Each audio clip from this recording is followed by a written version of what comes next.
Oh kind yeah, of boring. Those are kind of boring anyway. yeah. I don't know. They're okay, I guess. They're fun, but I don't know. I mean, like I like debate. I was in debate in high school actually, but I think for a lot of people it just ends up being like um, like a lot of debates end up being not as fun because they're less about actually like getting at the truth and discussing ideas, and it's just more like who's better at articulating their points, which like I find interesting from a strategic, like just kind Oh of yeah, yeah, yeah. who can get the edge over the other. Like it's fun, but it's not really.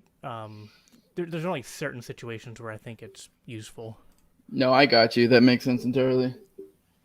All right. That's kind of how I feel too. Once you've watched enough debates and you kind of get a grasp of the tricks that are being done, you're like, okay. So, I'm just listening. Yeah, we're both coming in good. You're good. I might just need to turn mine up a oh, tad. So full disclosure, I am in Florida and there's a tropical storm slash maybe become a hurricane that's like I guess about to make landfall around where I'm at today, but it'll probably be nothing. So I don't know. But there's a small chance my fucking power goes out. But it's not even really. It literally just started raining here, so I think we'll be okay. So right. yeah. All right. Well, we'll see what happens.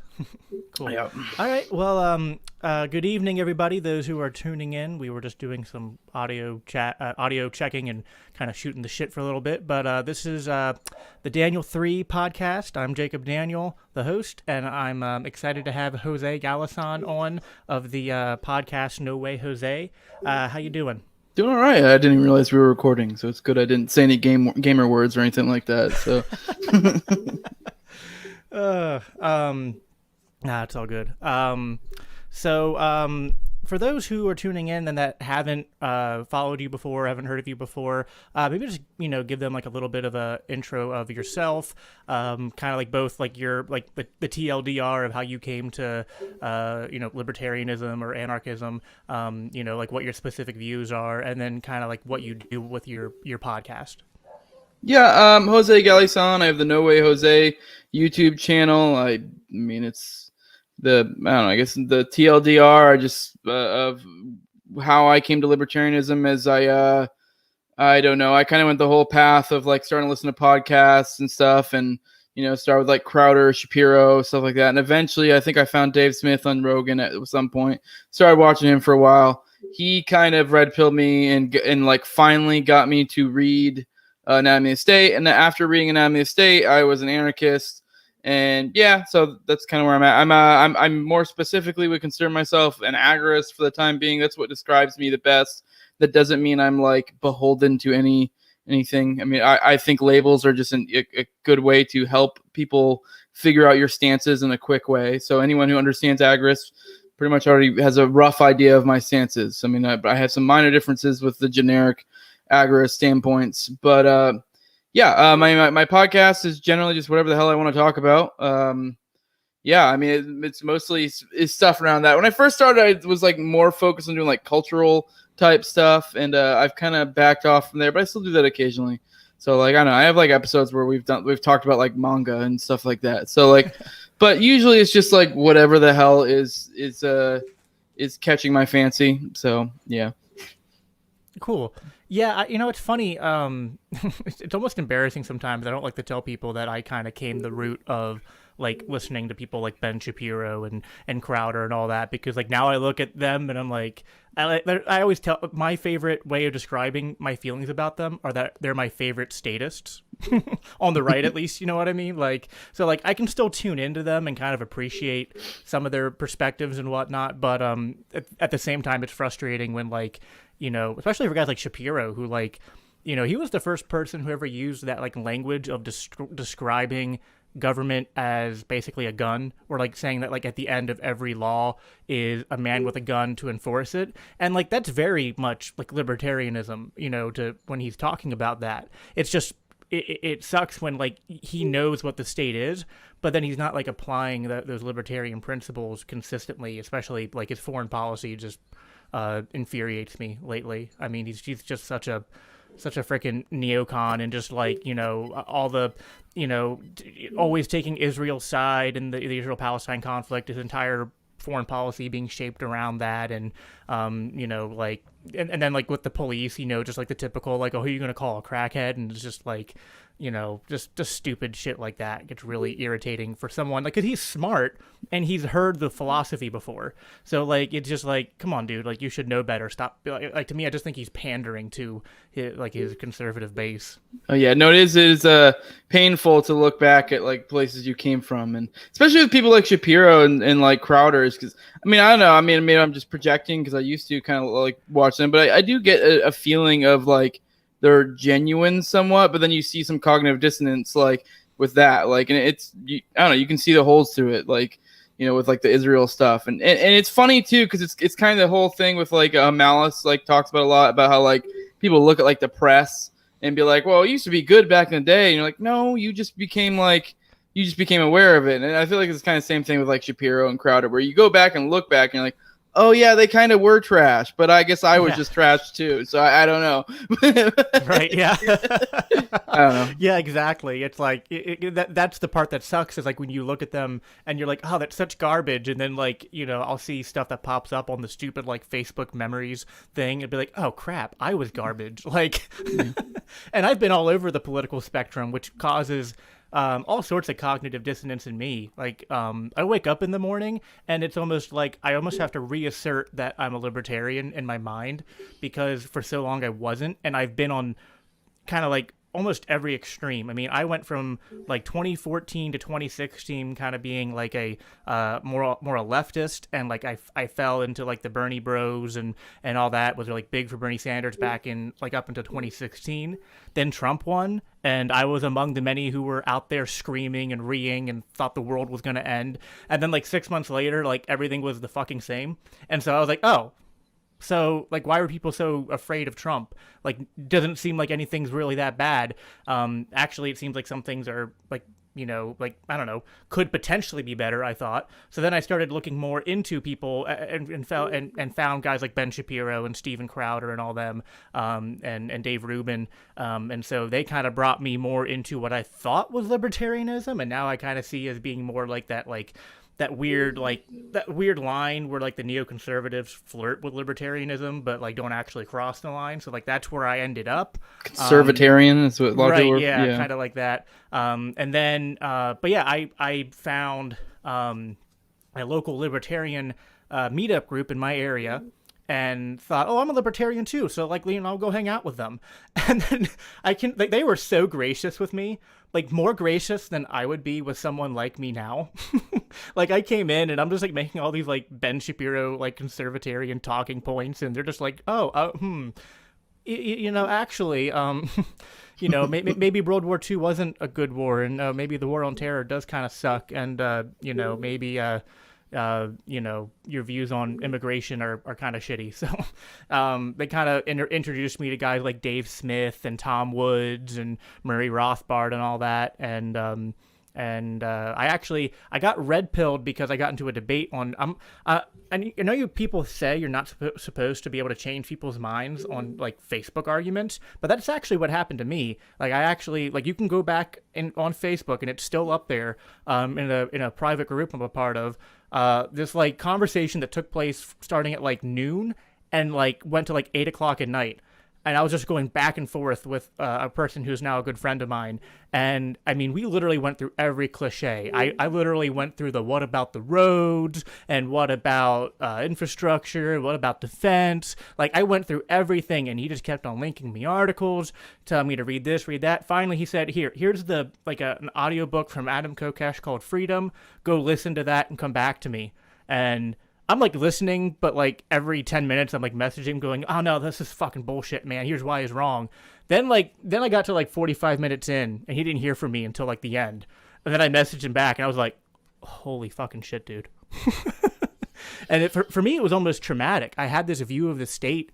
I'm curious what I always like to ask people, like, you know, if they have this kind of experience too. Like, when I went from statist to anarchist, like, I literally felt like Neo from the Matrix. I literally felt like, oh my God, like, I just got unplugged and now I see the world for what it is. And I see all this violence and this coercion and this, like, these people who are almost like brainwashed around me. And it was like, it's such a, for me, it was such a terrifying, almost existential crisis, I kept reaching for the plug, like wanting to like, no, put it back. This is too much. I can't take it.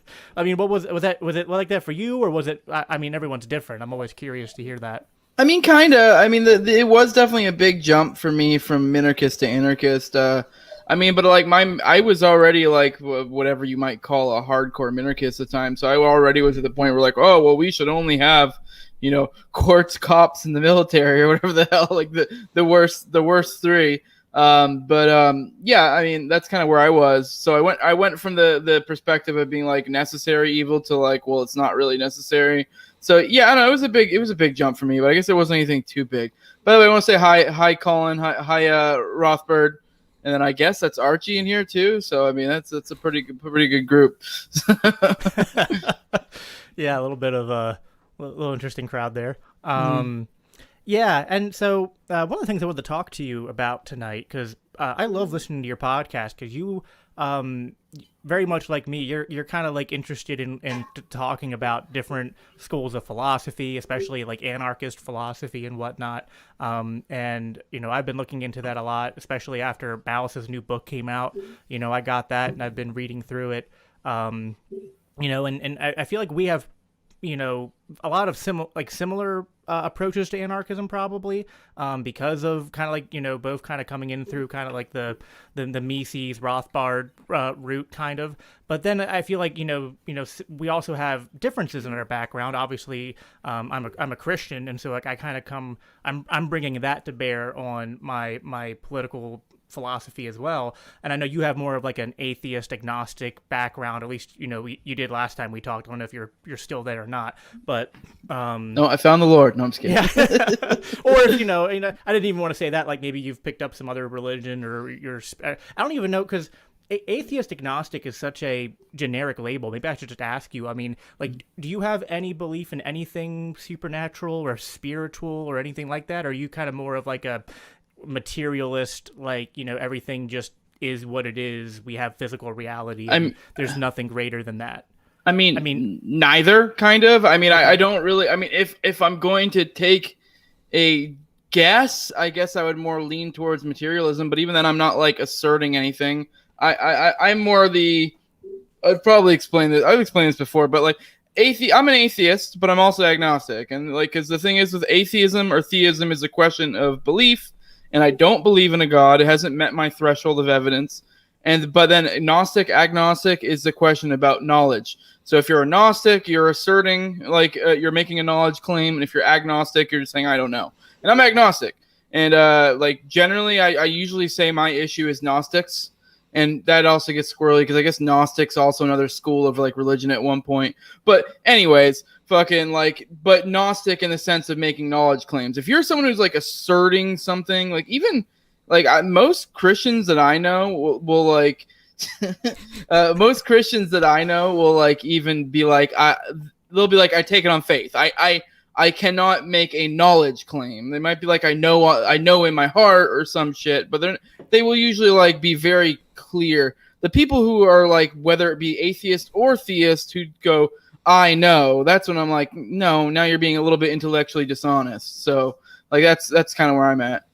Yeah, exactly. No, like people always strawman atheists and be like, well, it takes more faith to believe there isn't a God, or to believe there isn't a God. But whether they're conflating belief and knowledge in that situation, to where it's like, yeah, obviously, sure, in a mathematical sense, to assert there isn't a God actually statistically is like dumber than to assert there is a God. Because like to assert a negative is like, especially in a universe, that's kind of like they may both. I mean, maybe even I would say there's probably a slim chance there's a God, but there's even slimmer chance, like, that like you would know that. I'm kind of getting off on a tangent, but it is ridiculous. I mean, it's the same thing. It's like the one of the most known ones. I forget who it was. It's like they always say that like do you believe there's a teapot floating in space or orbiting somewhere? And it's like, I don't know. I mean, but I'm not asserting there isn't. Like, right? Yeah. No, I think that's fair, and I do think a lot of Christians, they get into this dumb part of the culture war where they think they have to, like, they can own, like, they can debate atheists into not being atheists, which I think is silly. Like from a biblical perspective, like the whole idea is sort of like there has to be some kind of revelation, right? Like I don't think you can argue if someone hasn't had a revelation, like I'm speaking from my Christian worldview, if someone hasn't had a revelation of God, then it is, in my opinion, kind of, even if I can make, I think, solid philosophical arguments about like the idea of God, I can't make a scientific argument for God or prove God exists. So if someone hasn't had a revelation of God and the philosophical arguments aren't compelling enough, which I think is reasonable to someone to say they're not compelling enough, then yeah, like without the revelation of God, I think it is probably the most rational position is to kind of be like agnostic, to where you're saying, well, I don't believe God exists because I'm not convinced, but you're not asserting that you know with certainty the other direction, that you know he doesn't exist. Yeah. And I actually think, and I find that most atheists are actually that way. There's like a small fraction of atheists who are maybe like, they almost turned it into a anti-theist type of atheism, and those people I have a harder time getting along with. But the atheists, more like yourself, that kind of come from more of that agnostic, perspective, I have no problem getting along with, because I just, I don't think that they're being, disingenuous or anything, and I don't feel like it's my job to convince you. You know what I mean? Like if God exists, he can reveal himself to you. That's, the Bible says to go out and preach the gospel. That's the only thing I'm supposed to do. I'm not supposed to go there and, debate with people all day long until they, like that doesn't work. That worked with me with anarchism. That's different. That's something that's a bit more, demonstrable, I would say. Unlike supernatural things that there's no way to test or verify. So I've spent a lot of time, I listen to like Sam Harris and Jordan Peterson talking, and that kind of goes into like what you were talking about like agnosticism versus Gnosticism, which is kind of like, different epistemological worldviews, or like, can you make claims of absolute truth, or can all we do basically is make statements of like what we believe is most likely to be true, or like probability claims. That's kind of where I fall in generally. Even when it comes to like, I'm very friendly with like the postmodernist school of thought, because I do feel like in a weird kind of way that's like really the most honest in a sense, because a lot of people like to make a priori claims, but like, I mean, aside from like, physical things you're seeing in front of you, it's very hard to make any sort of legit like a priori. I know a lot of people be like, well, this is this. And even then I forget, there's a term for it. Like whether reality is even real type thing. A lot of people like, you could be a brain in the vat. Like there's all sorts of fun little thought. Is it solipsism? Solipsism. Yeah, solipsism. And even then there's multiple versions of solipsism, because it is like inevitably this like, this like not having some sort of a priori beginning point kind of leads you to solipsism in a sense. So it's like, because if you go to the extreme with it, to where you're like, well, we can't take anything as an a priori. I generally, for like sake of convenience, start off with my senses and kind of work from there. Because like, I mean, sure, I guess I could be in a brain in the vat, but I might as well operate as if I'm not, because I don't fucking know. Right, exactly. And if you are a brain in the vat, then there is some like the whole like, are we in a simulation or a brain in the vat? It's like, well, if we are, unless there's an infinite regress of that, there is eventually some reality. And I would say like most likely the simulation that we would be living in would have some semblance of like relating to that ultimate reality. But at the end of the day, it's like, I can't access that. So unless you can demonstrate it, it's kind of pointless to it's interesting to think about, but it's kind of pointless to try to like debate from that kind of starting point. But yeah, and you were mentioning like some Christians, like there's differences in the Christian world too, where like there are some Christians that will say, well, like, I know God exists. And it's just like, to them, it's like, the sky is blue. If I drop this book, it'll fall, and God is real as you are to me. That's not really the kind of Christian I am. I have a strong belief that God exists, but I do put it in a separate category than the type of beliefs I have about other things, because I just think that it's, I can't say like I believe my wife is real and she loves me and we have 3 children. And like, I think that is true. Like, unless I'm hallucinating, like I'm some crazy person in an insane asylum, I'm pretty sure that's true, and my senses can verify that's true. My belief in God and my relationship with God is real to me, but in a completely different way. So it just seems kind of intellectually dishonest to put those on the same playing field, because they're just not. I would say, like, I'm a Christian, but it is kind of a probability thing for me. Like, it's I don't know how I don't actually believe in the idea of absolute certainty, except that if God is real, he is the only absolute. But you know, like God can deal in absolutes, but we as people, we really can't. You know, all I can do is, because I believe in him, I put my faith in him. And I don't think that's in conflict with the Bible at all, really, because the Bible talks a lot about dealing with doubt and uncertainty, and saying, you know, faith can be as small as a mustard seed, and that's all God wants. God's not asking us to surrender any thoughts of doubt, or to, like, if you don't go out there and just kind of like stubbornly, almost like childishly proclaim, like, I know God is real, and you don't acknowledge any of the doubts or uncertainties you have, I don't think that's actually, I don't think that is biblically consistent. I also don't think it's an impressive display of faith, and I think you're conflating faith and knowledge. Because to me, faith is, like, I think atheists are right. Faith is sort of the belief in the absence of evidence. Because if we had strong evidence, it wouldn't require faith, right?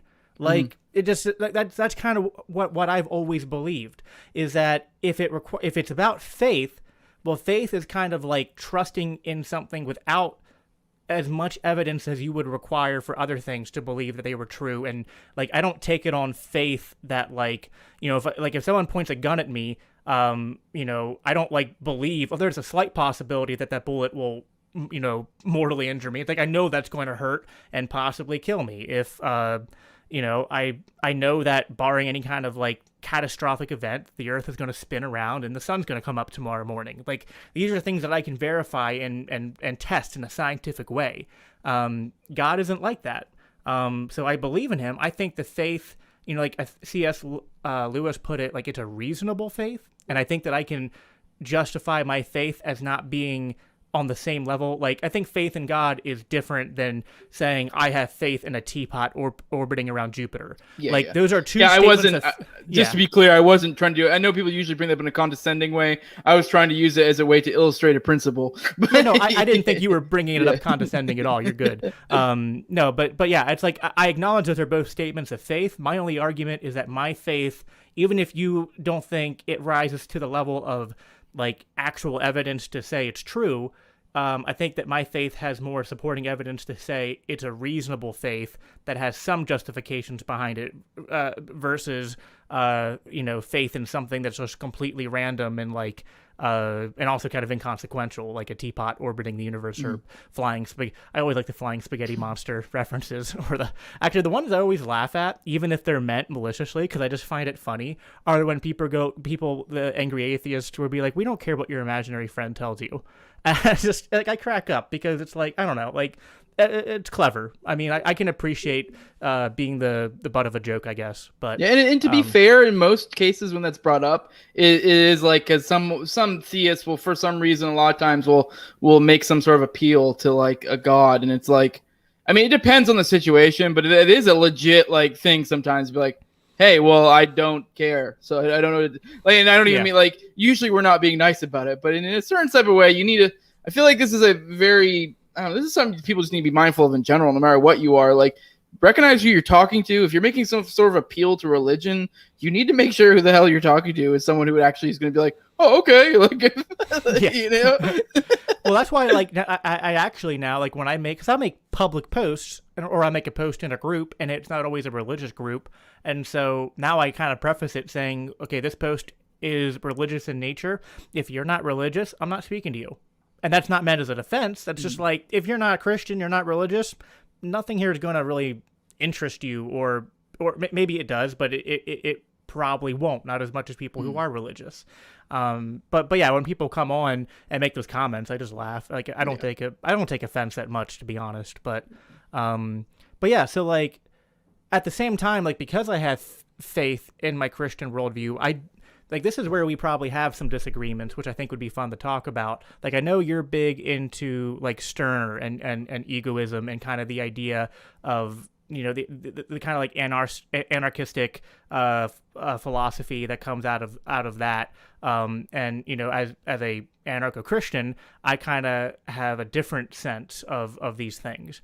So and I don't want to straw man, like I have a like a layman's understanding of Stirner and all that, but I don't want to just assume everything Stirner said is what you agree with. So I want to make sure that like I'm talking to the things you believe and not just trying to straw man them. But I feel like most people have it. Most people, even people who've read Stirner, only have like a surface level understanding. Because I've read full disclosure, I've read it once.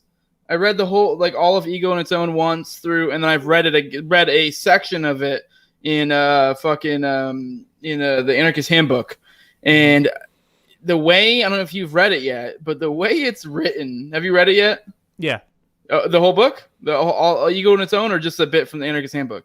Oh, I read the bit from the Anarchist Handbook. I haven't read all the Ego. I haven't read any like whole things from Stirner. Yeah. I've just done a lot of like I've listened to podcasts on him, and I've done a lot of like reading of like individual quotes and excerpts from his writings. Yeah. But I haven't had the chance to. I have like 50 books that I've bought. I'm not saying that in a bad way. There's so many different thinkers that it's like people go down different paths, and that's how we get this interesting stuff. But no, the point I was getting at is like Stirner. You probably getting what I'm getting at with having read Stirner now a little bit. The way he writes is like ironically, it's kind of funny enough. Like one of critiques I make about the Bible is that there are a whole different ways you can interpret it. And that's kind of because it's written in such an esoteric type way, and Stirner very much falls into that. And so, like, reading it, I feel like it's one of those books that you get a lot out of reading multiple times. And it's kind of one of those things where people that have read it will disagree because he's not always super clear on the points he's getting at. It's very, I don't know. You'd have to read it. Anyone who's read Stirner knows what I'm talking about. It's I am definitely not a fucking authority on Stirner at all, but I do think there's a lot of interesting concepts that come up in it. So, well, I know like one of the things that I'm interested your perspective on it, because I know you kind of have an ANCAP Austrian background, but also you're kind of more of an agorist now, and you quote guys like Stirner. Like one of the quotes from Stirner that always like struck me when I first read it, because I'm really big into property rights, as you know, and I think that's both from an Austrian perspective. You probably know a quote I'm bringing up. Not specifically, but I know Stirner's conception of property rights. Right. But like I'm into property rights, and not only from an Austrian perspective, but I think it's also based in the Bible too. I think the Bible makes a strong case for property rights, and I think that's kind of like the foundation of any consistent and libertarian legal framework. But like Stirner has this quote, I'll read it. It says, "Property exists by grace of law. It is not fact, but a legal fiction." Which is, a lot of what Stirner talks about is almost like, and I'm curious what you would say to this. Like if I could summarize Stirner's views on like rights and property in an oversimplistic, like this would be like the oversimplified TLDR. It's not like it's 100% accurate, but it's almost like might makes right is sort of kind of like the way Stirner approaches these topics. So like, so I've put out like what I believe and what Stirner said. Like what are your kind of views on these subjects, and kind of like, what are rights, what are property rights, and kind of like, what what's your anarchist framework, kind of around these subjects that we're laying out? One way I've come to look at Stirner's conception of rights is I've been looking at it as of late. I don't know what that's a reference to, but as of late, I've been seeing that in that's just like an ism I do just to stretch. I stand while I do it to dissipate the nervous energy. But anyways, the way I've been seeing it is like the way I usually picture like Stirner's conception of rights is I feel like he describes what is, and then like we kind of describe what ought to be. So I kind of like to look at it as like the is-ought divide.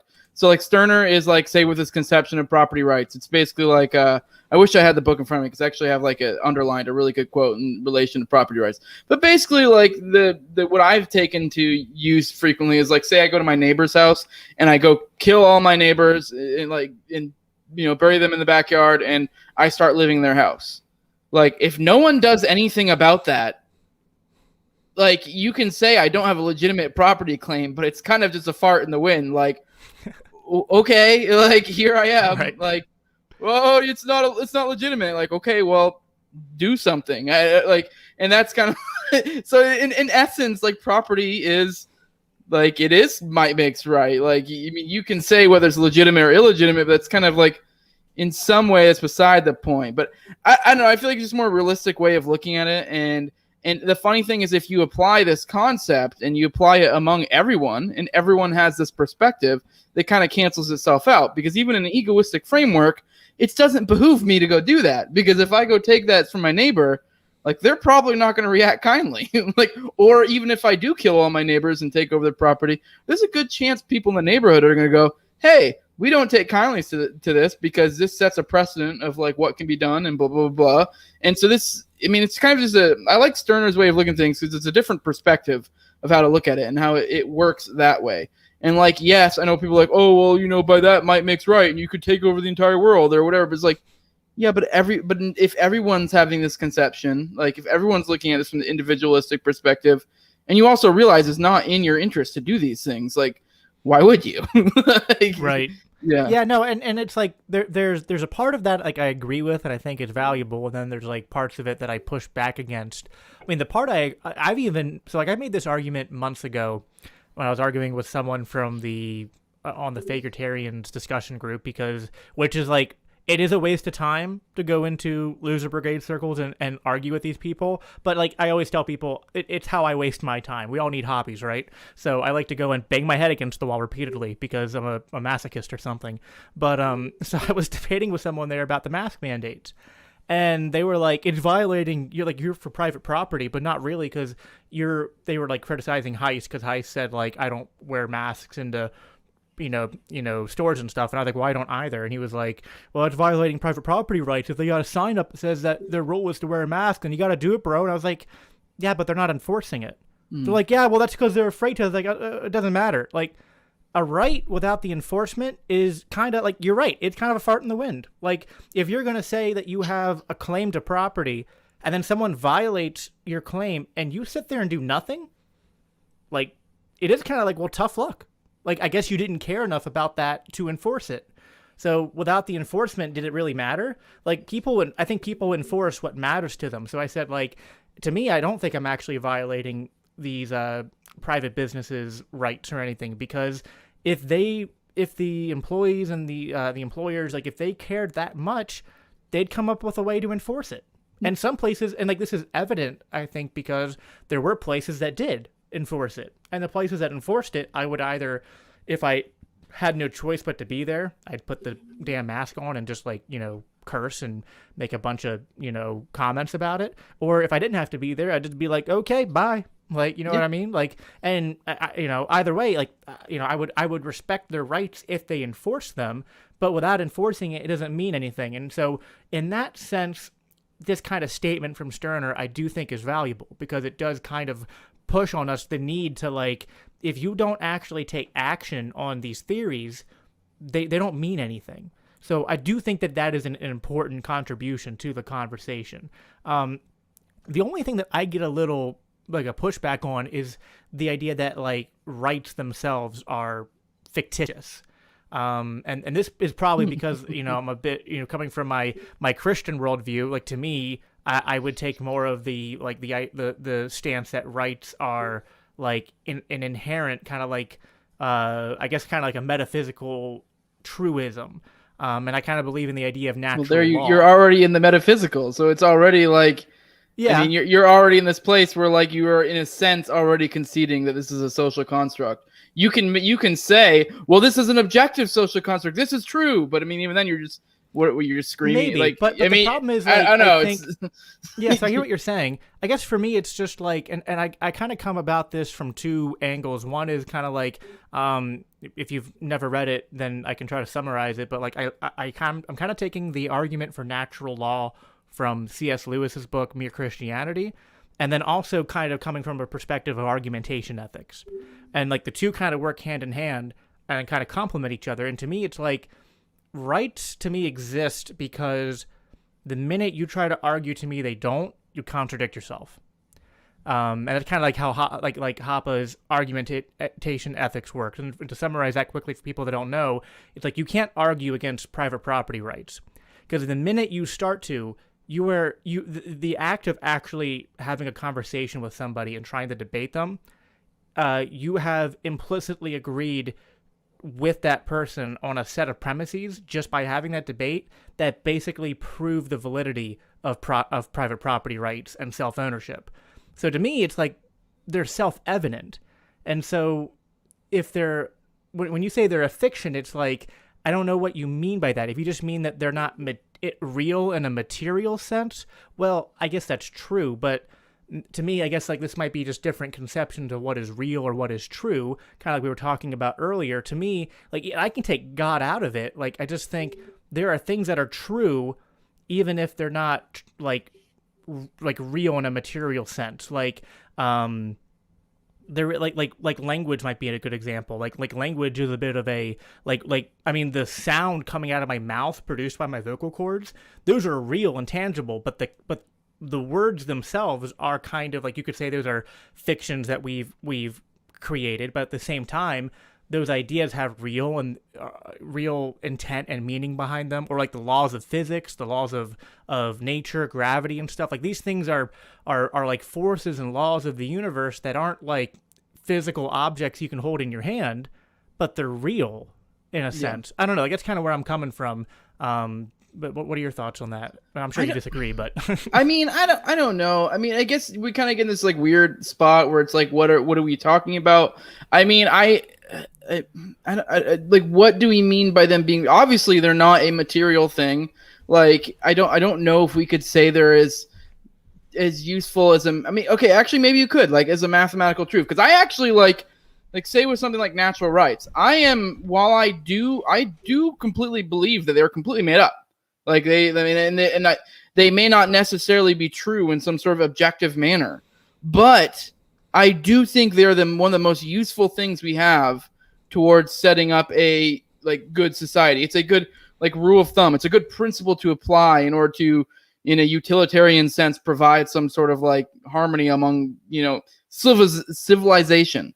And so I don't think fictitious or made up necessarily equates to lacking utility or bad. So like, that's kind of where I come from, in that like, I get that they're made up. I get that I don't think they're objective in any sense. Although I will say though, what's up, Top?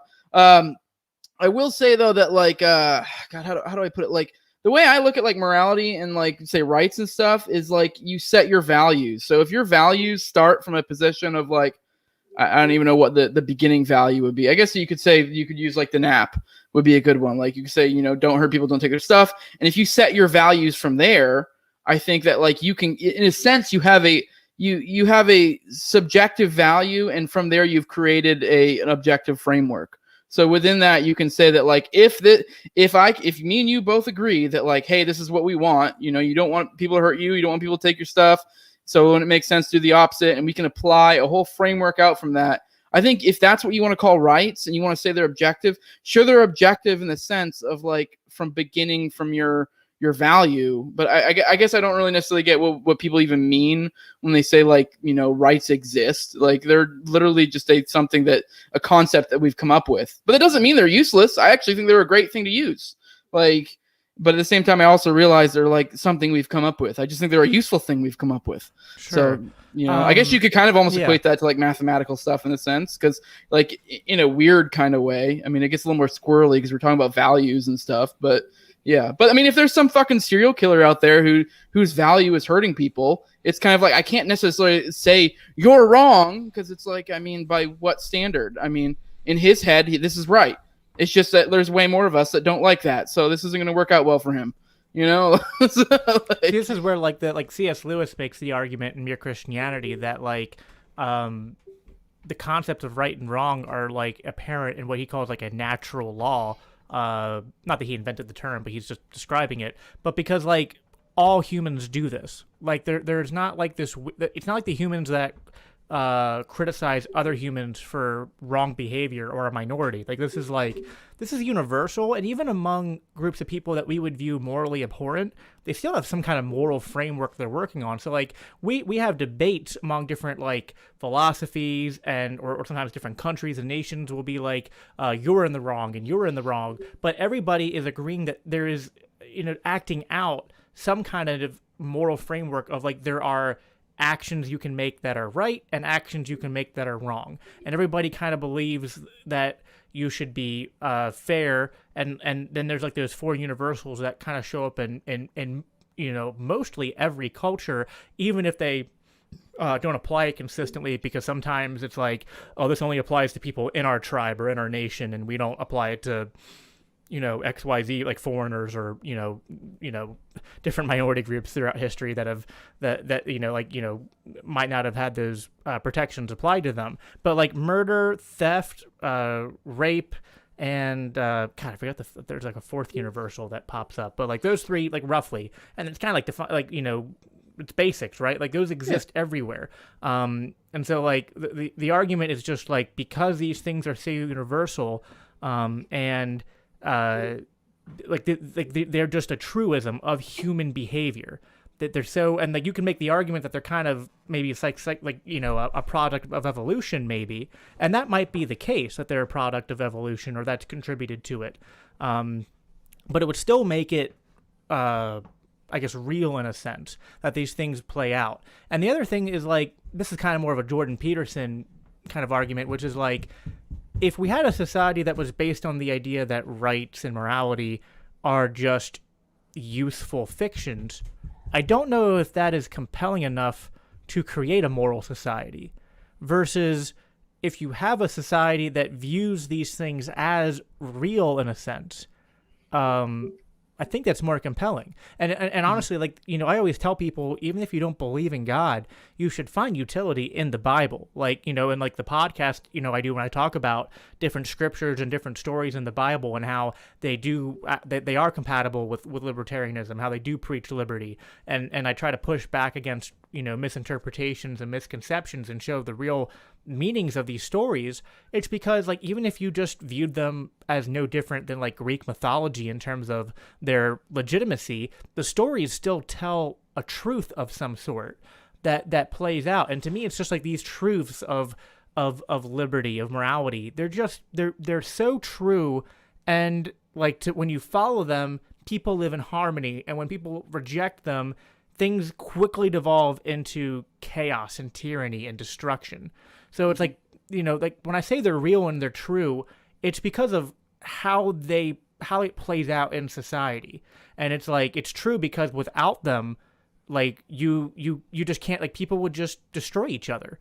So not true though. But in that kind of a semantic way of saying not true in a consensus type way of like, if you want to get along, this is a good way to go. But so this is why we're still in a subjective realm. But I actually want to backtrack a little bit, because I actually very much agree with you in a sense, because you were saying how like this isn't probably a good thing to use to set up a society.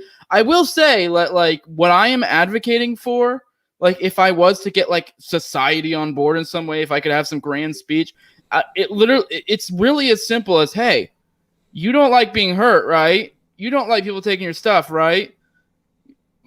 Morality, whatever word you want to throw at it. Wouldn't it be cool if we advocated for people to not do that? It's really that simple. And it's because it's like, you never know what side of the equation you're going to be on. You could be a rich guy, but it's like in your head, you know, you never know. There's always that chance shit could go wrong. And it's just generally good if you operate under this mantra. Like it really is. You can look at it from a, you know, completely autistic way and be like, if we operate in this manner, life will be better. But I get it that for some reason that very simple concept, it's not as, I don't know if it's as sexy, or if it's just that people have gotten so used to having to be like having this magical thing that they go, here's my objective truth, whether it be natural rights, whether it be God, whether it be Allah, whether it be whatever. If they have to have their like, you know, a priori objective truth or whatever, if that's what they need, I don't care. Like I am not trying to be like, we need everyone. I'm actually very friendly to the concept of utilizing whatever tool I need to get to someone to the spot I want them to be. So like, and I've talked about this a lot. Like if I'm talking to someone who's religious, I'm not going to try to take him towards anarchy along a friggin' atheistic route or whatever. I'm not gonna be like, let me tell you about Ayn Rand. They're like they're not gonna care. First off, you gotta throw out this God idea, and then we'll work from there. Like it's right, like, yeah. why would I do that? Like that doesn't make Right. sense. And like, conversely, I don't do the opposite. Like I don't go to an atheist and go, okay, well let me talk to you about Daniel 3, because it's just like, I mean, except for like the atheists who are kind of like the Jordan Peterson types that like are into that kind of stuff, it's just like. It's kind of like, all right, let me get you to believe in God and the Bible first, and then liberty. Like I agree, like it's a completely unproductive use of time. When the goal was to try to get everybody to live peacefully first, and if we could ever get to that, then maybe I'll care more about debating them on believing in God and stuff. That's kind of what I say. I say what I'm like. I want to get them to the conclusion, and then we can work on your reasoning later. Because I do think it's important to have good reasoning, and obviously, considering as you're a Christian and I'm not, I'm sure we have difference in opinion when it comes to the reasoning to get to a conclusion. So. But we have the same conclusion. That's all I give a shit about. But so if I can get someone the same conclusion, I would like to preferably work on their logic. I mean, whether that means they become a Christian or not, or because they become a Christian because they use that's the correct logic. I don't know. I would like for them to get better logic, because I do think that there is something to what logic you use to get to something. Because if I can get someone to a conclusion through completely faulty logic, then the problem is what happens when another thing comes up and they have to use logic. Who's to know whether they go astray? But I mean, whatever. I got them where I need to be for the time being. Well, here's my fear, and so this is drawing a lot from Jordan Peterson, and I don't know how much you follow Peterson, and I watched his debates with Sam Harris, and they got to this point in one of their debates where, and Peterson is a really interesting guy, because he's not, in my mind, an actual Christian who I actually believe in these things in a traditional sense, but he says I act as if they're true, and he's always arguing for the Christian worldview. And he talks about his first conversation with Sam Harris was about what is true, and Peterson describes truth as not just being facts about the universe that are demonstrable through the scientific method, but if something leads to the destruction of mankind, then there was something untrue about the mode of being that they were following. Now, some people say, well, you're kind of playing a semantics game there, because you're you're conflating the word true with what is useful or what is conducive to society. And I kind of get that. But the problem, and like you said, you want to work on people's reasoning and logic. And I do too. The problem is a lot of people just have no interest in doing that. And they're stupid. Which I have no problem. Yeah. And there's a lot of people... Use the sheep to figure out ways to work with sheep to get them where you want them to be. And there's nothing wrong with that. Well, and the problem is, I think it's hard to... I don't know if we could ever get a functioning society... this is my only pushback against the atheistic worldview, is just I don't, and maybe I'm wrong, and it's and I'm never trying to tell atheists you're an immoral person for being an atheist, because I don't believe that. But I just feel if you throw out religion, I don't know if enough people are going to be compelled to believe in the ideas of liberty and social cooperation and stuff. Now, granted, Christianity has been used by churches and stuff and warped and I'm not going to ignore that. It's been used for destruction and oppression. So clearly, it's kind of like a tension, right? You have to use reason and logic to a point. But I just feel and this is what Peterson talks about, the human psyche responds, for a lot of people, they respond more to stories and emotions than they do arguments and facts and logic. I mean, I'll do facts and logic all day long. But the problem is when I argue with most people, and I'll lay out the argument perfectly about why central planning doesn't work and why the state is a system of coercion and oppression, but it just doesn't hit home for a lot of them. But then for some people, it's you have to tell a story, and to me, the Bible has the set of stories that are the most important to the development of human society, and I think that would be the most useful in helping to promote a more free libertarian society, whether that was a minarchist society or ideally an anarchist society. I don't know. I mean, I always say I'm an anarchist, but like I'll settle for some form of minarchy because like I don't want to be like, I don't know, like an anarchy or nothing kind of guy, and not like, like minarchy would still be like a massive reduction in the overall violence in society if we got there. So like, I'm not going to like bitch and moan because we still have like, because I mean, the tax rates that would be needed to fund a minarchist state would be very low. I mean, one could argue that at that point you're almost functionally at an anarchist society anyway, if the tax rate is like 0.05% and all its funding is, police and courts, because it doesn't take much to fund that kind of stuff. And let's be real too. With an anarchist society, like there's a good chance like what you could call anarchist societies in the future will be like basically minarchy. So like, say for example, you have in the future we have Chicago. And then like there's like a smart city there. And then there's people who live like tens of miles in the outskirts and it's super rural, but the state doesn't really do anything there. Like, yes, they will probably maybe make some sort of vague claim that they're a state and that they rule over it. But if they don't do it, they don't do it. So I think even in the future, when we there's probably going to be a lot of areas of anarchy that aren't really necessarily in a sense anarchy, but also kind of are. So it'll be like spots where like some state sort of claims dominion over it, but at the end of the day, they don't really exert any power. You know what I mean? Yeah. So, like, I don't know. And that's the thing. Like, there very well could be something that calls itself a state, but is basically like consistent with anarchist moral philosophy. So it's like, and or if it's a little gray, it's like, okay, like I'll compromise on the little bit of gray area there. Like as long as it's not like, we're not locking up millions of people for having weed or, dropping bombs on people halfway across the country because they, just justified by all this propaganda and stuff. Like, we get that stuff taken away. I'm going to be bitching a lot less about this stuff. Yeah. But yeah, it's just, that's my only pushback against those. Like, I really do like the different perspectives of anarchy and stuff, and I like Stirner's contributions, and I do think it is important to have that call to action, to be like, hey, like, let's not be libertarians who endlessly theorize and think that's all that we need, right? No, like, we do have to think about, like, at the end of the day, it is true in a sense that might makes right, because if you're not going to go out there and, actually apply your principles, then they are meaningless in a sense. You know what I mean? I can't think of a Bible story off the top of my head, but I know that there's something somewhere where basically like Jesus was talking about how like if you actually no, here's a good one. Like when Jesus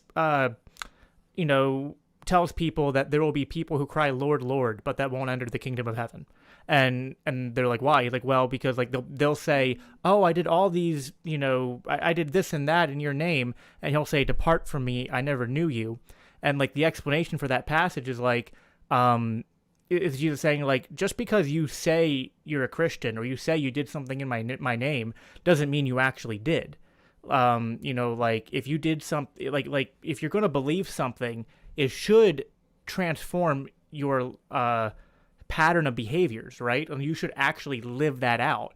And people should be able to tell you're a Christian by your actions. And that's something that the Bible talks about too, right? So if people can't tell you're a libertarian or they can't tell you're a Christian by your actions, then you're probably doing it wrong. Like nobody, and it shouldn't take people going to your social media to know what you believe or having to ask you what you believe. They should be able to, or at least be able to guess or notice, there's something different about this dude. And I think as libertarians, we should take that to heart. Like, and that's why I really do like agorism, because I think it is a good way to kind of like put it into action. Like stop endlessly theorizing, stop like sitting around asking the state to give you rights and stuff, and just like go out there and do it. Go show people that liberty works, right?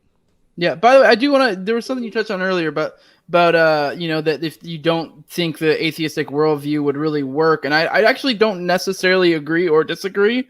I'm very apathetic on the question. I kind of don't care. Like whether an atheism like perspective is what we need to get the world moving forward or not. I mean, I guess I do care, but it's kind of like a non-point because my goal is liberty. Whether that goes through theism or atheism, I kind of don't give a shit as long as you leave me alone. Like I really don't care. Like I mean, don't get me wrong. I guess in a sense I do care because it's like it kind of goes back to logic thing because I am obviously of the belief that I've come through correct logic. I could be wrong. I don't know. But assuming I'm right, yeah, I guess I'd like other people to take that route. But at the same time, I do understand that, I feel like it says more about humanity than it says about the truth of theism or atheism. Like, it's really just a matter of like, well, are humans really stupid beasts that are pretty dumb and need to be led along one way or another?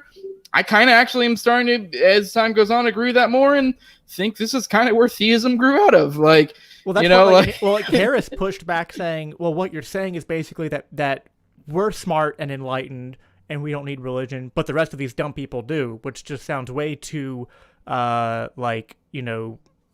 the word, like cocky or condescending. Insert Chad, yes, meme here. And I was just like, and I'm like, I don't know. Like, and to me, it's not even that people are stupid. It's like, like we are kind of dumb monkeys, all of us. And I mean, I don't think any of us are necessarily, I mean, there are people who are smarter than other people. Yeah, that's true. But I think we all kind of like, growing up, like I have children, you do too. Like, try explaining to a 5-year-old why taking their siblings' toy is wrong. Like, you can sit there and like give them the argument, like, well, would you want them to take your toy? And like, no, but like 5 minutes later, they'll go and take the toy again, right? But like, I go to the Bible and I read a story about like, or it doesn't have to be the Bible. You can go like read them a book or show them a movie. And like, this is what Peterson talks about that's so true, which is like the human psyche is kind of evolved to respond to storytelling. And like that's why people love movies. That's why, people go out and spend all this money, and like Hollywood's such a big thing, and Marvel and Disney and all that. Like stories compel us and they teach us something about human behavior. And I guess like the only difference, and I think that you would probably even agree with that, and just the only difference it really seems that you and I have is just, I look at these patterns and go, they're so true in the sense of being true to the goals of human flourishing and liberty and morality, that I feel like they transcend that social construct into a different type of metaphysical reality. But I'm probably predisposed to believe that because like I have my Christian belief. So I can understand, like, if you don't have that and that kind of worldview, that kind of like metaphysical world is just cut off to you, you're just kind of like, okay, but like I don't see how you're getting there. And I can respect that. And that's, like I said before, like if and if you don't have a revelation from God that compels you to believe in that kind of stuff, well, then it's like, I don't really care. I mean, as a Christian, I kind of tend towards universalism, so I don't even get too caught up in trying to evangelize people because, to me, like when Jesus said, like, he died on the cross for the sins of all, for the sins of all, it's like, I don't know, like, does that not mean all? I just like, I do think that if you come to Christ and you live by the teachings of Christ, that's better for your life here. And I think when Jesus talks about like hell and stuff, he's talking about like, you're going to create hell on earth. Like, that's how I've always interpreted those passages, because if you look back, the Jews didn't have a concept of hell. You know what I mean? Like it's just like historically, it just seems like a non-starter. Didn't even Satan wasn't even really ever. I don't think he was even mentioned in the Old Testament. Was he or something? No, he was, but there's nothing to suggest he was our conception of the devil, especially in the light of the Old Testament. Nothing like that. Yeah. No, a lot of. I mean, and unsurprisingly, a lot of the parts of Christianity that I hate, and that like when people tell me like I'm not talking about you, but other people will be like, well, I'm an atheist because I can't believe in a God that does this and that. And I go, well, I don't really either. I think those are all inventions of the state that took the religion of Christianity and the teachings of Christ and warped them to control people. I don't actually think, if you go back to the beliefs of the early church fathers, like there was basically no one that believed in over half the crap that you find in modern church theology today. But I have fun on Twitter, Archie. maybe it's how you're using it. I don't know what to tell you. Oh boy. No, yeah. I mean, I enjoy Twitter for the most part, although, I don't know how much we were 58 minutes. I mean, one other thing I wanted to talk about if we had the time, getting off of the philosophical stuff, you and I had a little bit of an argument. I don't think it was too heated, but like a little bit of an argument like a month or so ago during all the Liberty drama, or I think it was leading up to it. But like somebody had made that I forget which tweet it was. It was Was one were. of the dumb. Was it the was were one? Yeah. I think so. Yeah. And I got offended by it. I shared I made a thing on my my Twitter feed, and I was just like, it's not real cool quick. to joke Did you interpret that as a threat? So yeah, I did. I interpreted. I didn't get that until later, and I think I didn't even understand. Because I immediately got the was were, the 40% implications, trans suicide, whatever. Which, yeah, okay, like you can say maybe that's a little not nice, but I thought it was hilarious. But I guess I could see in retrospect if someone would be like, "Oh, are you saying you're gonna lynch them if you didn't pick up on the suicide implication?" Yeah, and later when someone said it with a reference to the suicide thing, then I kind of tried to like, okay, maybe I'm just acting a little bit too defensively here. But yeah, it's just and like I like dark humor. Like I'm usually not I'm not usually the first one to kind of go like, guys, that was offensive, like it's just not me. I mean I make fucked up jokes all the time. Like one of my I was just in a chat earlier today and with a bunch of Christian libertarians, and they were like, does anyone have any good Calvinist jokes? And I was like, I made this meme. It's actually like a copy off of the meme about was like the one with Stalin, where he's like, dark humor is like food, not everybody gets it. And so I made one about Calvinism that was like Calvinism is like salvation, not everybody gets it. It's just like a funny little joke. It's like I like shock humor, I like troll humor, but it's just sometimes on Twitter there's this weird line that gets road where it's like, okay, I'm all for dark humor. I'm also all for like making jokes at people, and I can be the butt of a joke. Like, I think that says a lot about a person if they can someone can make a joke at their expense and they can laugh at it, because that tells me they're not like taking themselves too seriously, and I like that in a person. But there's a line where it's like, okay, are you making a joke and it's dark but it's in good fun, or are you going after a person, harassing them, and riding that line between making threats, which is kind of the way I interpreted that one tweet. And then there's also then more broadly, there's this like group of people on Liberty Twitter that I kind of think you're kind of loosely a part of. I'm not saying that's all you do, but their main thing is like they shitpost and the edgelord. And like I know like Nick Ashley's one of them. Peter Quajones does a lot of that, and with Pete it's really weird because like he didn't used to do that, and then it feels like that kind of came out of the blue over the last year or two. Like he started doing that really heavy. And just personally, I don't get it. So I was hoping maybe you could explain to me, like, what is it? Is it just to be funny? Or I've heard some people say like there's a point to it, and it's so like and I'm not offended by it, but sometimes I'm looking at it all going like, is this productive? And I'm not saying again, everybody has like things they do to just waste time, and I get that. Like I said, I go into the Fakertarians discussion group on a way too often on a weekly basis, and bang my head up against the wall repeatedly because I like arguing with sometimes I like going into an atmosphere of mostly hostile people and just trying to verbally jar with them. So like that's my thing. Maybe this is just other people's thing, but like what's your perspective on all this stuff? Oh, I love shit posting. I think it's glorious. I will give you that, like, okay, with that one thing, I don't like threats, and it's not even necessarily that I'm like against threatening people. I feel like threatening someone online kind of makes you look like a bitch. Usually, in most cases, it just comes off weak. Like if you're like threatening physical violence to someone online, it just comes off as lame. Like, no, you aren't. Like I've had some people do it, and I just laugh, and I'm like, okay.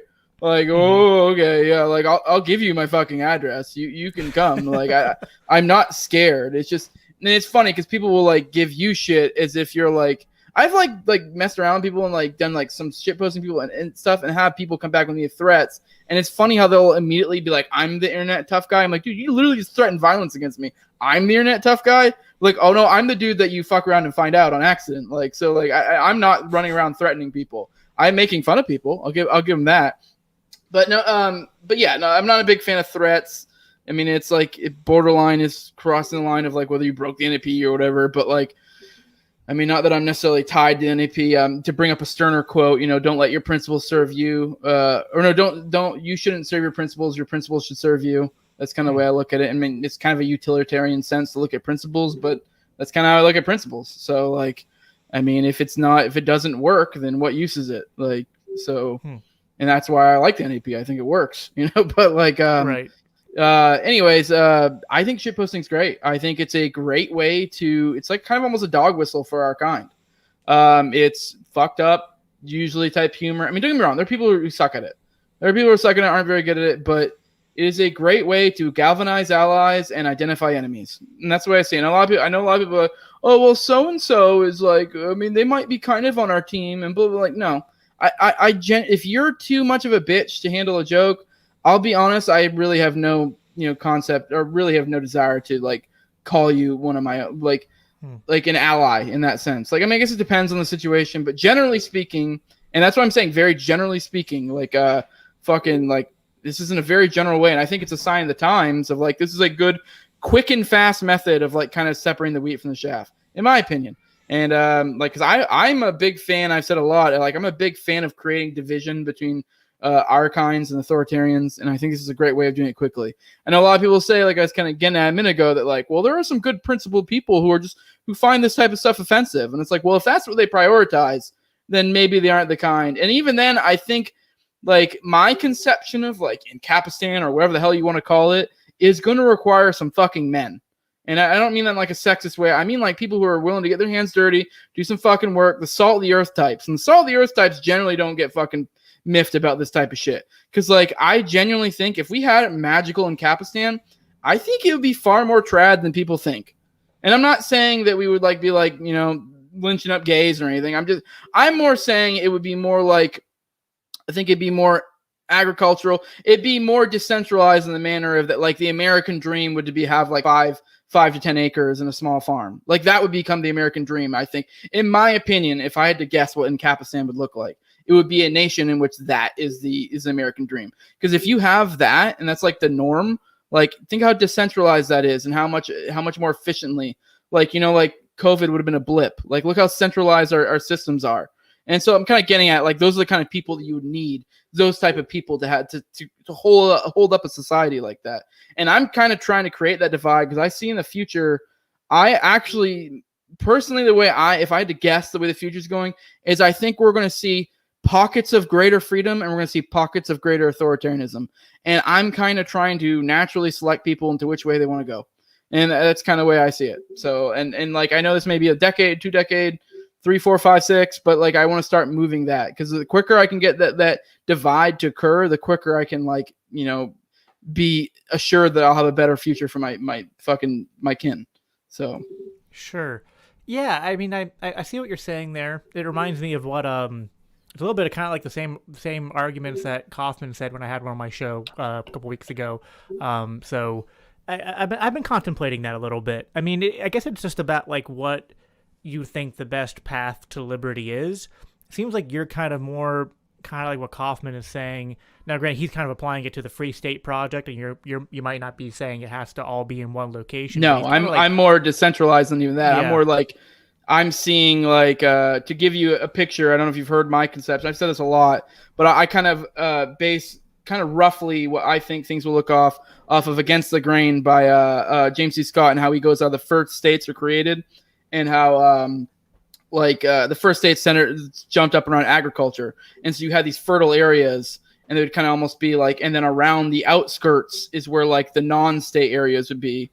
And those are kind of like the barbarians. And they actually had great lives. Like, if you look at the fossil records and stuff, it's kind of what, like one of the main points of his book is how well they did, even though they weren't part of a state. Like you look at them, they looked healthier. They seem to be doing better. Obviously, history doesn't tell their tale as much because they weren't a state, but that's kind of the conception I see going forward. I see in the future, I see the states starting to recede towards the cities and becoming more authoritarian, and maybe like a return of like the city-state type thing. And then on the outskirts, you're going to have like more rural areas that, like in my head, ideally, I would like them to be technically part of a state, but one of these things where it's like, but they're not really. Like no one really enforces. We're going to divide into the urban transhumanists and the Amish.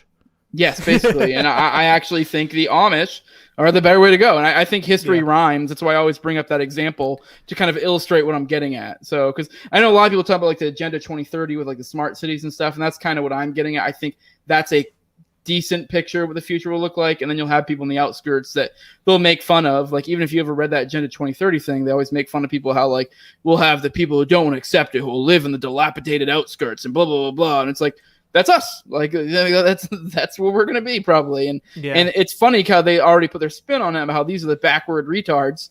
But it's like, no, these are probably going to be people actually doing pretty good, like, but, people love their enslavement. And I think that people, and even then, I think in this future, world that I'm kind of have made up in my head, I think even then the people in those city states are kind of probably going to be like, well, we're so civilized and look how great this is, like, I mean, eventually maybe it'll set in and be like, holy shit, this is basically North Korea and I've bought into it, but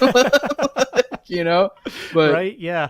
No, I hear what you're saying. I've been coming around to that a little bit. I mean, like I had, when I first joined my local liberty groups, there's like two people who are like two of my friends in my local group who always like, they hate cities and they're like, society is cancer. And I used to kind of like laugh at that and just kind of be like, oh, you guys are being ridiculous. And over the past year after the lockdowns, I've gotten a bit more red pilled on that and kind of been like, yeah, no, cities might be too far gone to do anything about. Like at least the big ones. Maybe there's like small local quote unquote cities that you could salvage, but I don't know if, and like I've read on like, theories of like ways to do urbanization in a more libertarian sense, and then there's the idea of like incorporated cities, which some people get into a debate of like, is that really just a city state or not, which is open for interpretation, depends on how you define a state and just kind of your view of that kind of stuff. But yeah, I mean, I can get that. I mean, I guess I'm still more, I guess, what's the term? I'm a bit more like seeker sensitive, I guess, and maybe I need to change my strategy. Like, I'm always trying to like, I want to get everybody. Now I realize not everybody will be open, but I know people, like I came from a weird background and came to where I am now. So it's like, I get the idea of kind of like the dog whistle to attract people who are already like us or who are like adjacent to our groups. But then I'm also like, okay, well then there's also people who might have different sensitivities that like I do think could become, libertarians and are open to persuasion. I do think the point I agree with you on though is, even if like the edgelording and the shitposting isn't your cup of tea, which like there are parts of it that I do appreciate and laugh at, and then parts of it that I just ignore. But that's the thing, the parts that I don't actually like, I usually, unless I'm interpreting it as, like I did in that one instance, a threat of violence, which I could have been wrong about, but for the most part, the stuff I don't like, I just ignore, because it's just like, okay, like, coming from an Austrian perspective and like, the idea of praxeology and just like the efficient use of time, like, am I advancing liberty by wasting time bitching at people for, what I construe as a waste of time, or just, saying dumb things on Twitter that I think are stupid. And I do think it's, in a way, the edgelording serves a purpose, and I've started to think this ever since my conversation with Kaufman, because like, look at what he did. Like, back when Kaufman put his stuff out, I was actually really irritated with him, and like I was going like all the guys in the Mises Caucus and going like, dude, this guy's kind of a liability. Like, I don't know if he's actually like helping us out. And then it was like, after the fact, it was like, I don't know, like he kind of help us identify the landscape, right? Like, there's two groups of people now, and it's not Mises Caucus versus the entirety of the liberty movement. It's people who are so angry over that they're basically rage quitting, or they're declaring war on everybody else. And then there's a lot of people that are like loosely united and kind of going, let's just get back to work. And there's people that liked what Kaufman did and said, and then there's people who even didn't like it, but they're just kind of like, okay, like, I don't like the stuff that he does and says, but like, let's move on. And, like the scandal with New Hampshire and the LNC really like divided that too, where people took a side, and even people that didn't like Kaufman and didn't like the Mises Caucus or don't agree with him on everything were like, saying, hey, we can't respond this way. Like, we cannot like what people say, but the correct response is to kind of be like, okay, well, they won these. Like, if you're going to play, like I keep telling people, it's funny with the whole New Hampshire stuff. It's like, you guys are always on the Mises Caucus crowd for being like, like, and they hate Hans Hermann Hoppe because of like how much he hates democracy and speaks out against it.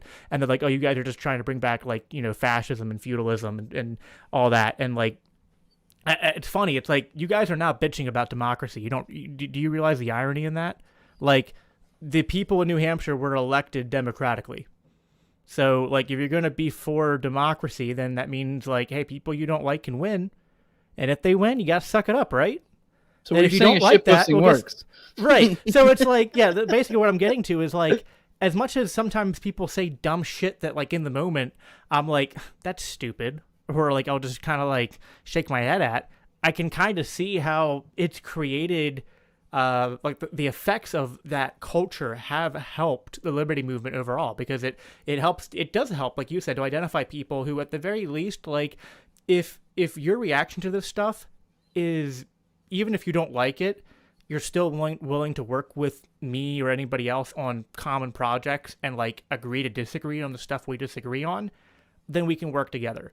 If you can't, those are the people that I think that we need to identify and I'm not saying like we need to do a purge or anything, but like if you're going to draw a line in the sand over dumb shit said on the internet, I do think we have a problem that needs to be sorted out. Because I don't know about you, but like as much as sometimes people say dumb shit on the internet I don't like, I'm infinitely more pissed off at like the shit that the state does. I'm infinitely more pissed off at the fact that like the money printers have been going burr at like an exponential rate, and people's wealth is being destroyed. The dollar is going to crash.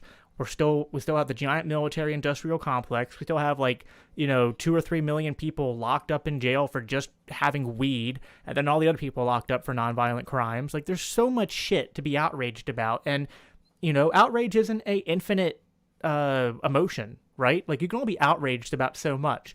And I heard this in a podcast that you were on, God, like, I don't know, a few weeks ago, where like and it wasn't you, somebody else who said like, the common reaction from people is, well, we can be upset about 2 things and complain about them. And it's like, well, actually, no, you can't, because it turns out all you bitch about is this stuff. It's like, and I go on Fakertarians, when I go on these, quote unquote loser brigade profiles and stuff, I don't see them bitching about the state mostly. I see them mostly bitching about other people in the liberty movement for what they do. And I'm just like, how is this productive? Even if you were right about some of your criticisms, like, is this advancing liberty? Is this a demonstration of a correct set of priorities? I really don't think so. Yeah, I mean, if you're just bitching about mean words, you're fucking useless. I mean, that's kind of the way I see it. That's the beauty of shitposting, is to identify who does that and who doesn't. And most of that comes from this like silly ass like, well, we need them to take us seriously. It's like, well, they're not going to. Like, you're trying to have it. You're trying to have a seat on the table. Like, and it's like, we shouldn't want to have a seat on the table. We should be busting down the door and be like, here we are, motherfucker.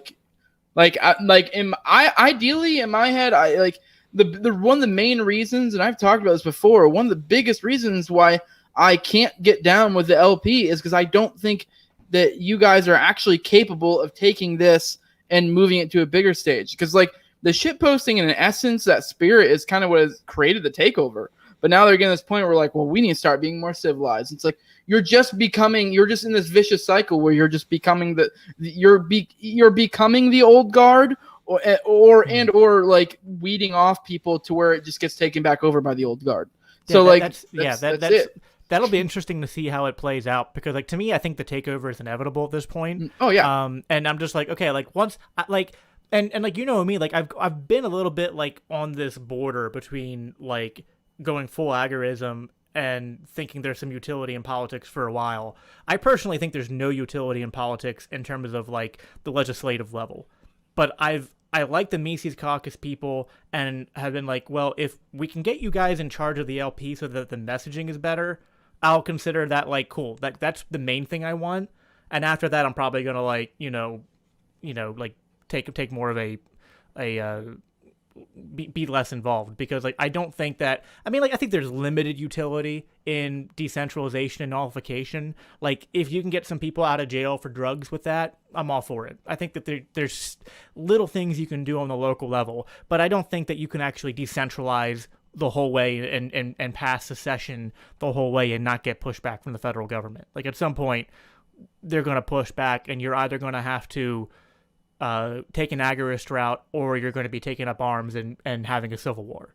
Like, to me, those are the only, like, the state either is going to dissolve because people just, over time, the state becomes obsolete, and people literally just abandon it for the new society that replaces it, or, like, there's some kind of revolution, or, like, collapsitarian, like, the state collapses, and you have, you know, spontaneous order come out of it. But I don't think you can use the political process to, like, just, like, push incrementalism the whole way. I think incrementalism is useful for damage control, and that's about it. But then I do wonder, I'm always wondering, like, are we wasting our time with this when if we put this much time and energy into agorism, would that be more productive? And, like, I'm always thinking this, and it's like I want division of labor, and, like, I don't want to, like, say, I don't think you can get to libertarianism through central planning of any type, whether that's politics or whether that's, like, everybody has to do the same thing. So that's why I don't bitch at the libertarian stuff, like the party stuff, and I've gotten involved as much as I have because... Yeah, but that's like, not centralization. You using your voice to be like, hey, I don't think you should do that. Because that's one thing people say a lot, be like, oh, well, you know, people should do whatever they want. I'm like, yeah, I'm telling you that's a bad path. If you do it, you do it. But I'm saying, hey, I don't think it's going to work out well. That's my point. But yeah, it's not centralization to say, here's my opinion. Because I understand no matter what, people are going to be involved politically. I just think you probably shouldn't. Because, I mean, especially if you're worried about this thing collapsing, you may want to start moving that energy towards building the next thing. And, like, yes, maybe it won't necessarily specifically be you, but whether that's you buying crypto, whether that's you starting to, you know, develop cash businesses that are outside the purview of the state, whether that's, I don't know, any number of things, like, you're just moving that energy that way. So, like, even though it's only a little thing to you, you compound that amongst however many other people are going that route, you start building society we're going to see. So, like, and it also makes you less dependent on the state, because that's the biggest thing is, like, a lot of us don't even realize how dependent we are on the state. And the idea is to get as independent as possible. That's creating the new system. I mean, you may in your head be like, well, I'm just making a garden. It's like, yeah, but that's this, you being this much more percentage less dependent on the government for that when it does collapse, you aren't like, oh, fuck. You know, but like I'm also like, I'm agnostic on if there's going to be a collapse or if there's going to be some kind of like reset fuckery. And like, I don't know which way it's going to go. Cause like, I think we all know, like, they can't just keep playing the same, Fed game that they've been playing where they just keep pumping dollars and keeping the interest rates at zero. Like, something will eventually give. But is it going to give and they're not prepared and they collapse? Or are they coming up with some kind of, like, you know, like, I'm not trying to be like Mr. Alex Jones conspiracy, like great reset necessarily, but like, are they going to do something where like they reset the monetary system? They do some kind of like, hey, wipe all the debts clean and they try to do something, especially when like the thing that would make it possible would be like if America continues this game in the Middle East, right? Like if they keep on pushing the war on terror and they keep on advancing their empire in terms of like, you know, having the military spread out, like that is kind of a might makes right kind of scenario, wouldn't it be? Like if it's like this, if America is just so freaking huge that it can literally just through the threat of how huge it is tell people, okay, like, yeah, we know we've been printing all these dollars, we have all this much debt, but like we're America, so fuck you, like we're just gonna like here's how it is now. Like people might bitch, but like are they gonna fight America and go to war over it, or are they just gonna bitch about it and move on? That I creates know. other problems though. Like, are you getting at like we're just gonna be like, hey, we're not paying this back? Is that what you're getting at? Yeah, because I mean, in that case, though, then they would just like, then your money lenders don't want to give you money. So, like, I mean, sure, assuming the government was like, well, we'll take this opportunity to be like, fuck you, we're not paying you back, and now we're going to like fix our shit and actually be like, you know, break even or handle our money better. But it's like that we all know that's not how that's going to work. Like all the incentives point otherwise. Like it's not, that's not happening. No, they yeah. wouldn't handle their money better, but they would like they'd find some kind of like way to kick the can down. Like they're always going to find, like, to me, I'm just worried, like, are they always going to find ways to kick the can down the road? And to me, like, it would be impossible if America wasn't this greatest empire. And like that's why war is like one of my key focal points, is not just because of the humanitarian crisis that like our foreign policy and our wars create, but also like, to me, that's what's kept the system going as long as it has. Like, you could not, this country would have been bankrupt so long ago if it wasn't for the giant empire. And the fact that people can't connect those two dots. I mean, some people do, and they're just I remember one time, being like it was like Sam Cedar, I think, was just like, well, we're the reserve currency, and nobody's gonna like push back against us because like, how could we? Like, we're the biggest country in the world, and our military sprawls across all these countries and stuff. And I was just like, you're saying the quiet part out loud right now. You know what I mean? Like that is kind of how the system is propped up. It's propped up basically through this like giant threat of force and occupation on a geopolitical scale. And so like, I just wonder, like, I mean, what are the limits of that? Like, I just don't know. I mean, it very well could collapse, but then like, I think it has to collapse at some point. Like, every empire collapses, but like, is it 20 years or is it 100 years or is it 200 years? I don't know. And so like, I don't know what timetable to operate on. And I guess I'm probably a little bit optimistic, and I'm like, well, if it's on the 200-year timetable and the system keeps going, then there is a use for the Libertarian Party to at least be putting out a good message. And to me, like, just being Ron Paul, but a group of people being Ron Paul instead of, because like the problem with Ron Paul was like, like he got old, right? Like, he couldn't keep going. He couldn't keep running those campaigns and putting that message out there and inspiring people to join that movement. So like, I like the idea of the Mises Caucus kind of like, taking up that mantle and making that like what the LP does. Like, I really do like that. And I think that's good if we're on a 100 to 200 year timetable. If we're like on a 10 to 20 year timetable, then yeah, we're fucking wasting our time. Yeah, I don't know. I mean, I don't know if there's necessarily, I mean, I'm talking out my ass. I don't know if there's going to be like an official, like not official, but a clear pinpoint collapse. Like, if I had to guess, it's kind of my concept of like, and I think we're seeing it, how it's almost like power is moving.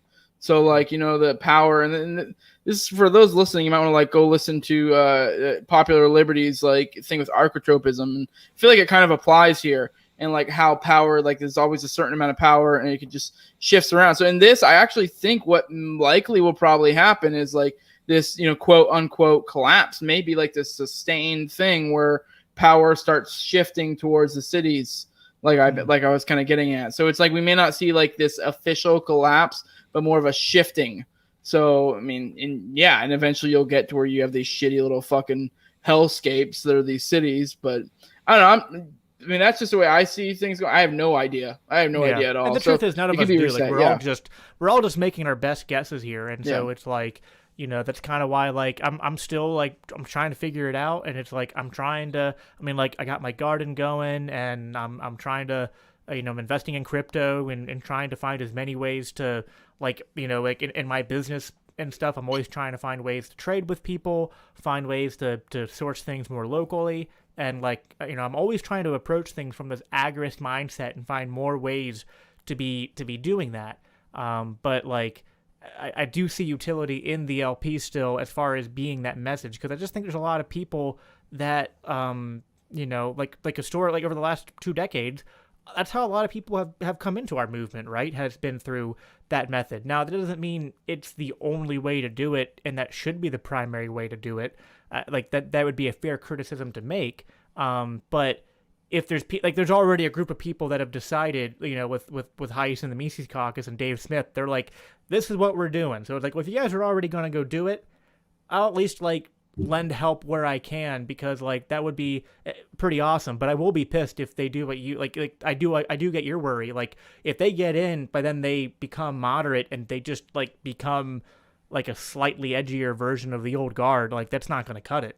Like, you guys got to be in there and continue to be what you're about, and not compromise just because like you can't be afraid of looking bad to the establishment, because sucking up to them ain't going to work. Like, you're going to have to piss them off. You're going to have to rattle, people's perceptions and be willing to be unpopular to some people, because like, for every person you piss off, and for every time that the media takes something you says and spins it negatively, there's going to be, for every one person you turn off, there'll be 10 people you turn on, because they'll see through the bullshit. No, I agree. Yeah. I mean, it's kind of how I look at it too. Yeah. Yep. So. All right. Well, we're at an hour and a half. I appreciate your time, man. It was cool chatting with you. You know, I love what you're doing. Plug your podcast again for people, so in case they're not already following you, they can come check you out. Yeah, the No Way Jose podcast. I'm on YouTube. I'm also on just about every podcatcher. I'm on Odyssey now, too. I always forget to plug that. Oh, yeah, by the way, go check out TopLobsta at toplobsta.com. You can get some fucking No Way Jose gear if you're so inclined. Good night, Masha. But yeah, sorry. Anyways, yeah, if you want to give me money for whatever reason, if you're so inclined, I like money. Patreon.com/NoWayJose2020. You'll get my content earlier. I actually have a stacked week. I have doing doing an interview every day this week, and so, but I only release like 1 or 2 a week. So, you know, you'll get a good amount ahead of time this week. Tomorrow I'm on with Maddie Erickson. Thursday I'm on with Jeremy Kaufman. Friday, God, how am I forgetting this? I'll think of it later. I have a big friggin' God, give me 1 second. I know it's somebody important. Let me look at my calendar. I feel like an idiot. And then Friday is Magnus Pinvidia. I'm starting. Oh yeah, I meant to bring that to you. I'm starting my Anarchist Handbook series. So me and him will actually be covering Stirner, the chapter from Stirner in there. So, you know, for you, you know, as you're reading, you know, maybe think of someone that would stand out to you, one of the chapters, and then maybe we'll do one later. Maybe one Tolstoy's in there. So I was about to say Tolstoy. Yeah. So maybe one of the Christian anarchists, because I'd like to do one for everything. I'm doing it out of order. Godwin was supposed to be first, but I'm not gonna lie, Godwin was kind of boring. I don't know that chapter. I mean, it's the social contract, and I guess maybe for some people that's like, whoa, but for me, like, okay, yeah, I get it. It's retarded, like, right. But yeah, that's all I got. So check me out on Twitter. I have fun on there. So that's it. Yeah. What's your Twitter handle? My name, Jose Galison. It's actually at Galison Jose, or you can just type in Jose Galison. Whatever. It'll pop up. So you'll know it's me. Yep. Follow me on Twitter too. It's at Biblical Anarchy. Facebook, YouTube, Spotify. I'm all on there. So all right. Thanks, Jose. Appreciate you coming on, man. Have a good rest of your night. All right. You too. Thank you.